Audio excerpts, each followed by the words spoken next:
श्री स्वामी समर्थ। नमस्कार मैत्रिणो, भाग्यश्रीज किचनमध्ये स्वागत आहे।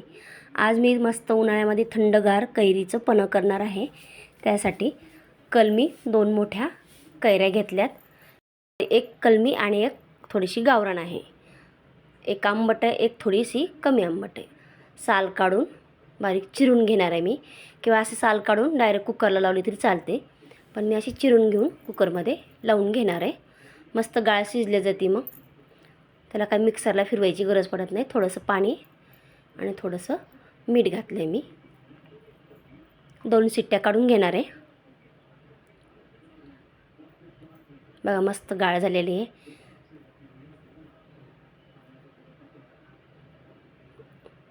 थोडंसं हलवून घेऊया, त्याला एकजीव करून घेऊया।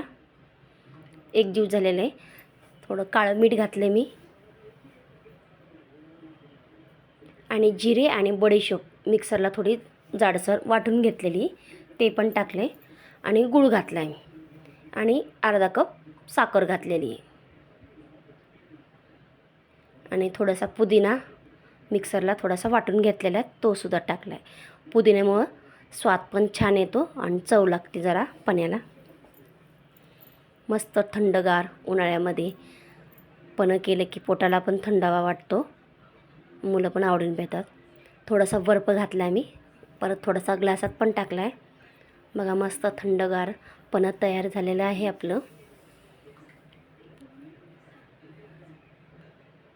किंवा नुसतं साखरेचं केलं तरी चालतं किंवा गुळाचं, दोन्ही मिक्स घातलेलं आहे मी, छान चव येते। पुदिन्यामुळं चव खूप छान लागते। नक्की करून बघा, कमेंटमध्ये सांगा कसं झालं आहे माझं पन्ह कैरीचं। अशाच नवीन नवीन रेसिपी तुमच्यासाठी घेऊन येणार आहे। माझ्या चॅनलला लाईक करायला व सबस्क्राईब करायला विसरू नका।